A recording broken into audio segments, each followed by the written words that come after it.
So good afternoon. My name is George Amvrosiadis. I'm a PhD candidate at the University of Toronto.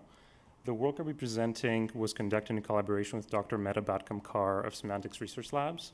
Together, we analyzed customer data from Symantec NetBackup, that's Symantec's enterprise backup and recovery product. The goal of our paper was to analyze how NetBackup is deployed in the field. But before I get into the details of our results, let me start with a story.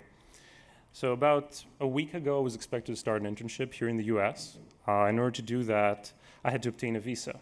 So I booked an appointment at the US consulate. A few days later, however, I received this email from the consulate of Toronto telling me that there were some technical problems and due to hardware failure, my appointment could not be honored. It took about 2 weeks for the system to go back online and for me to find out what that problem was. It turns out that the hardware failure caused one of their databases to go down that stored the biometric characteristics for visa applicants, and they had to restore a backup. So a Wall Street Journal article did the math on the backlog from this failure. They mentioned that on a normal day, US Post handled about 50,000 applications. The outage itself took about 2 weeks to be restored. And this resulted in multi-million-dollar losses from companies that depend on immigrant workers, like myself. However, it turns out that when the system came back online, it only did so partially. So if you looked at the State Department website on the 25th of June, they still reported the recovery process was ongoing. This is, by the way, only one instance that demonstrates how slow and error-prone the backup and recovery process is. But it is a prime example of why we think that our study is relevant because backup systems today are facing major challenges. And this is mainly due to two reasons. The first one is that they've just become too complex. If you look at the top 3 commercial products that are available today, they come with basic administration guides that exceed well over 1,000 pages. There was a survey that was conducted recently across 1,200 businesses, and they found out that they experience problems recovering from backups 1 in every 6 times that they attempt to do so. The other reason that these systems are facing problems today is that there's simply too much data to back up. There were 2 other surveys of similar size conducted recently that found that 94% of businesses back up more than just their mission-critical data. And as a matter of fact, 4 out of 10 back up everything they have on their drives. So it doesn't come as a surprise that they found that only 28% of these businesses complete all of their backups on time, and the rest of them may actually end up falling off their scheduling windows and affecting the performance of the system during working hours. The problem with this complexity and the missed goals of these systems is also that customers are frustrated, and 55% of these businesses said that they plan to change their backup tools within the next 24 months. So this is basically the motivation behind our study. We wanted to use customer data from Symantec NetBackup to understand how people are using these systems and help researchers in the community also understand that and improve and hopefully inspire future researchers to improve these systems. So before I delve into our findings, let me start by giving you a little bit of background on data protection systems. By the way, backup systems and data protection systems, I use those as interchangeable terms during the presentation. Now, in their simplest form, data protection systems come as multi-tier domains. They can come with 2 layers. The first one is the clients that obviously send the data to the system to be backed up. And the other layer is the master server that receives the data, also contacts the agents on the client side to tell them to start a backup so they're in charge of job scheduling. Now, obviously, if you're in an enterprise environment with hundreds of clients or more, this doesn't scale. So that's when another layer is introduced, that of storage servers. They take over backup storage from the master server. And so then the master server's role is reduced to telling clients which storage server to contact and send their data. Another term I'll be using a lot during the presentation is that of backup policies. In the context of this talk, whenever I talk about a backup policy, what I mean is basically the schedule that is used to tell the client how to back up its data. So for example, a policy would be to tell a client to back up its data every week and perform a full backup, and then complement that with daily incremental backups. In reality, things are a little bit more complex. There are a lot of parameters to fine-tune. Now, another thing about policies is that they come in different flavors. There are different policy types that cater to different applications. If you want to back up an Oracle database, get a consistent snapshot of it, then you need to use a policy that uses the protocol that Oracle likes in order to do that. Similarly, there's a policy for VMware to back up virtual machines, and if you want to back up Microsoft Exchange servers, there's a Microsoft Exchange policy. So the way that we collected data from these systems for our paper was to receive telemetry from customers that deploy the NetBackup product. So we did this, customers opted in, and they basically send weekly reports with what their system was doing. These weekly telemetry reports contain information about the runtime of the system, like how many jobs were running and what types of jobs, and also configuration statistics, so how many clients were attached to the system and what policies were they subscribed to. And the cool thing about telemetry like this is that you can string together these weekly reports and generate time series for a domain. And since we monitor systems from their inception, we can study these time series to see how these systems evolve over time. So for the data set we analyzed contains 1 million of those reports. It was collected from 40,000 domains and over the span of the last 3 years. We'd also like to think that this is a fairly diverse data set. It's made up, a third of it is domains that contain 3 tiers, so master servers, storage servers, and clients. The rest of them are just 2 tiers, so they omit the storage server layer. And about less than a third of these domains use dedicated backup appliances like the one I show there in the picture.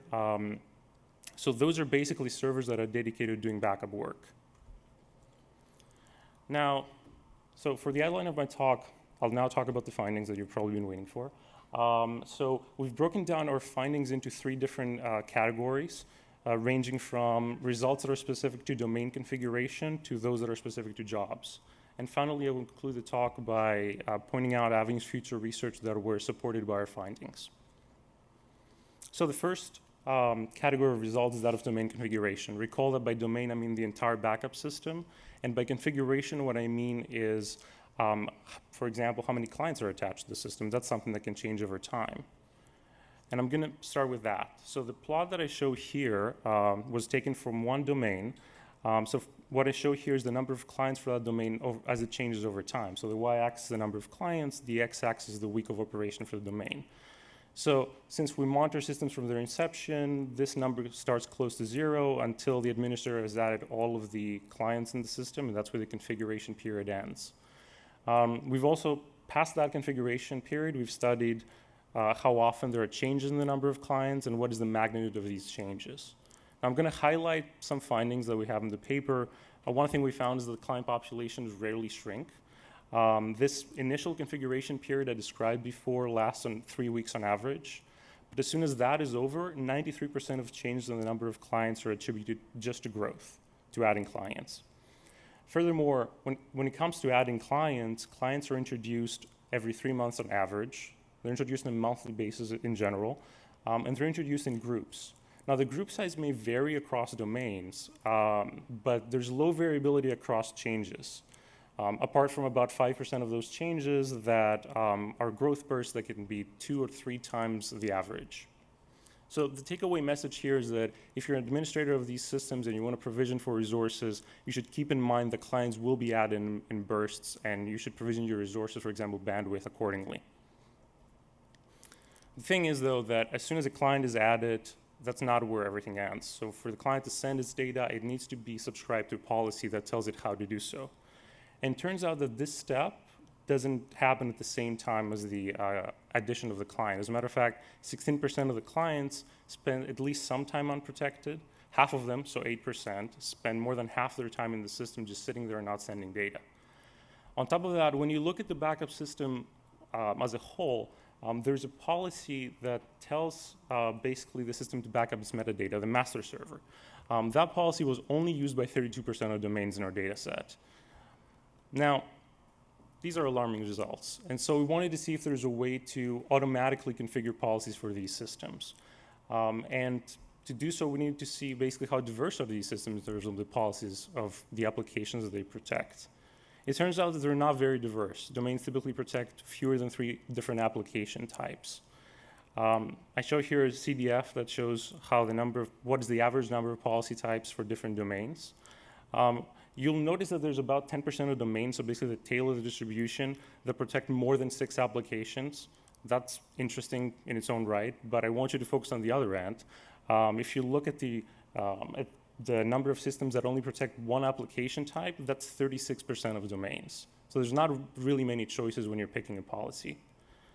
The other thing is that when it comes to the number of policies, it stays basically fixed after the first 3 weeks, which is the configuration period of the system. So the takeaway here is that domains are pretty homogeneous when it comes to client policies, and so that's good news if we want to automate policy configuration.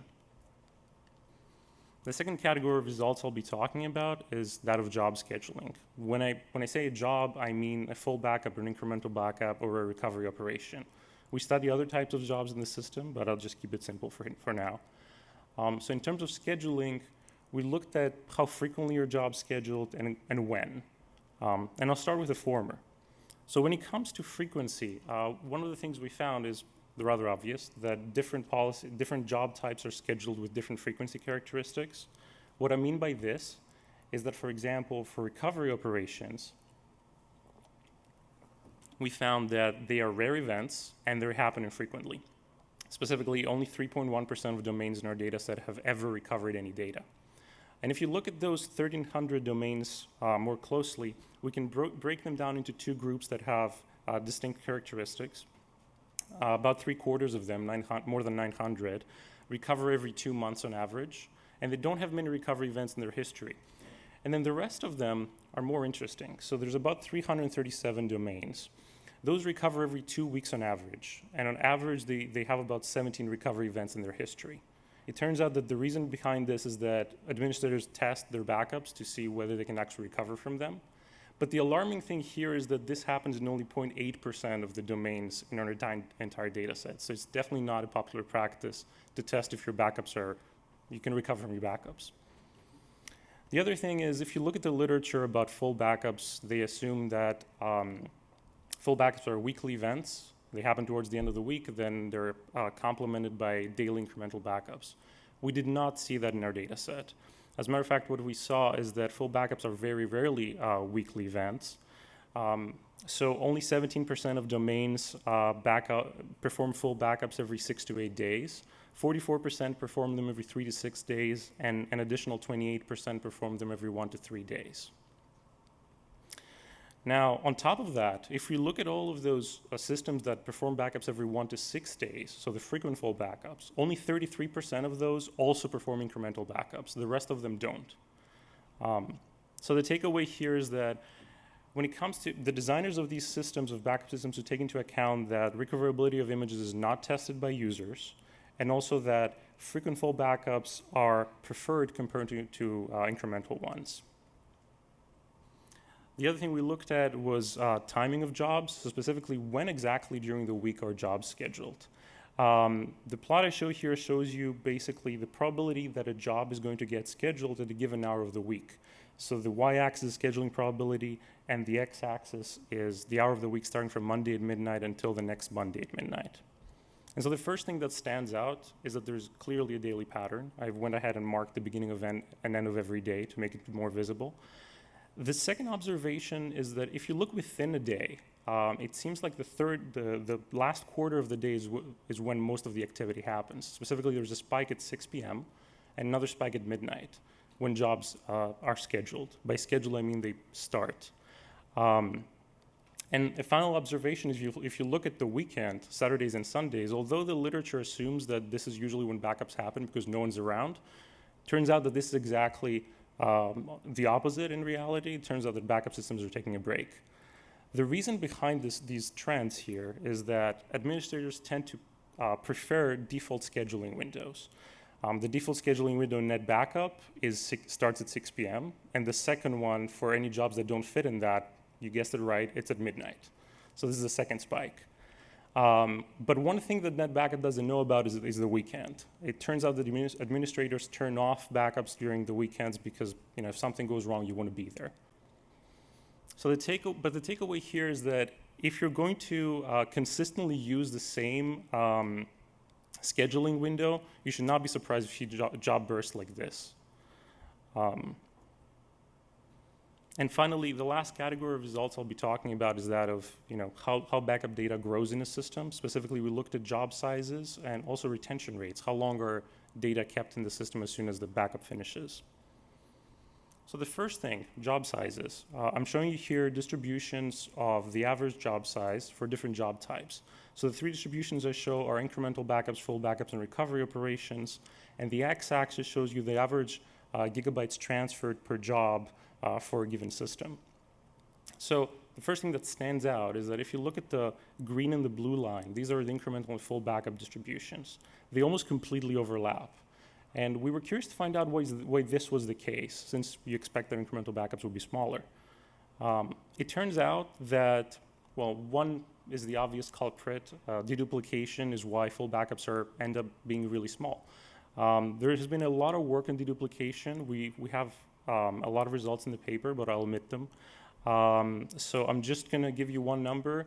On average, full backups are decreased by an order of magnitude due to deduplication.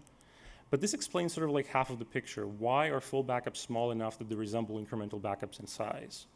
We also saw the opposite, that incremental backups can be pretty large, and we looked at support tickets to find the answer to that. It turns out that this could be either due to misconfigurations, so an administrator configures an incremental backup, and if something goes wrong, then the system falls back to a full backup to attempt to perform that. But if that succeeds, it's labeled as an incremental backup. There is another reason. The other reason is that if you have any maintenance task running in the system, like for example a virus scanner, then it might change the modification of files, and when this happens, when an incremental backup runs, it assumes that the files that it saw are modified and backs all of them up. So the takeaway, and before I get to that, so recovery operations. Another thing we found about recovery operations, we assumed that all of them would be pretty large operations where an entire volume would be recovered. Turns out that about a third of them are pretty small. They're made up of very few files and they're less than a gigabyte in size. Now, users can use an interface to pick which files to recover from an archive, and this is why this happens. But basically what I want to say here as a takeaway is that when designing systems like this, we should take that into account. This actually happens fairly frequently, 30% of the time or more. And the other thing is that deduplication, combined with what I mentioned before about frequent full backups happening more often than weekly full backups, may end up obsoleting incremental backups.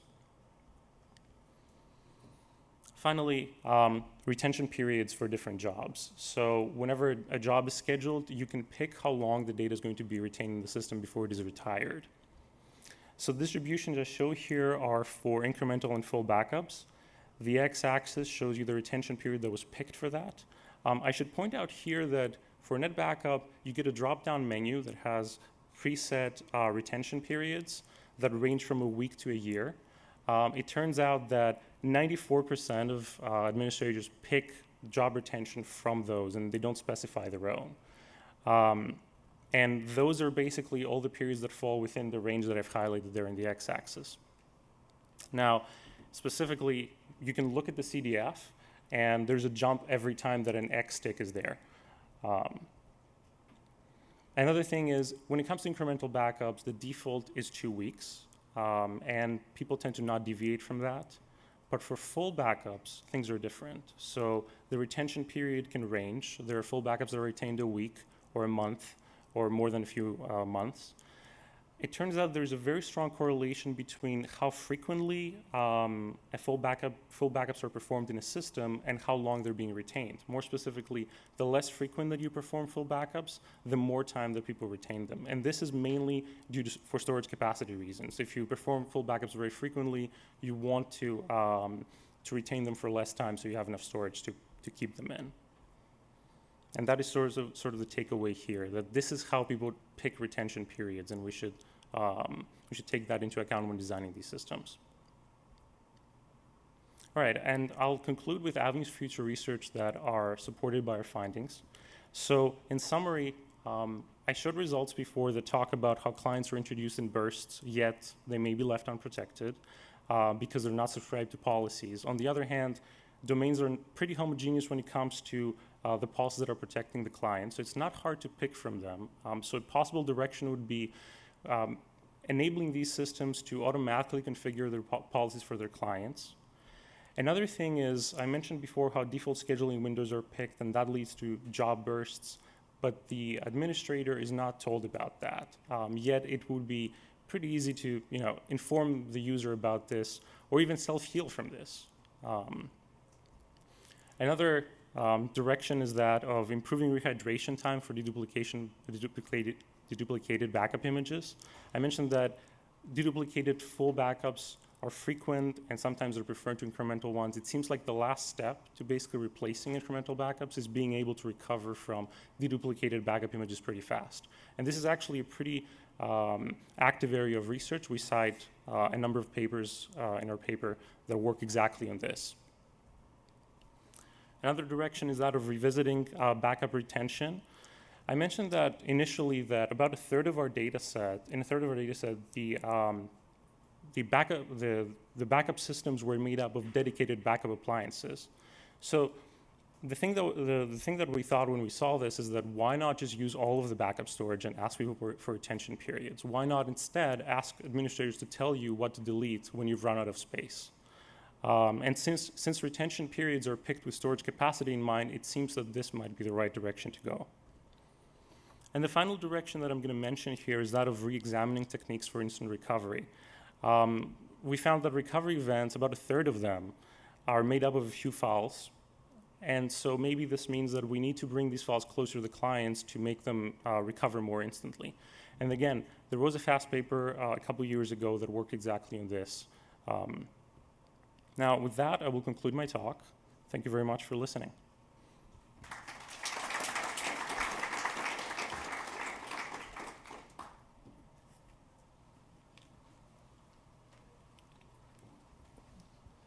So of the 1 in 6 backups that failed, I think you mentioned, can you talk a little bit about that? I mean, were these backups that were verified before we announced that backups were made, or can you say anything about what Unfortunately, the failure modes so this was actually a result from a survey that we found. There's not really that many papers out there that look into backup systems or how they're used. One of Fred Douglas' paper at EMC looks at that, but other than that, there's not much work.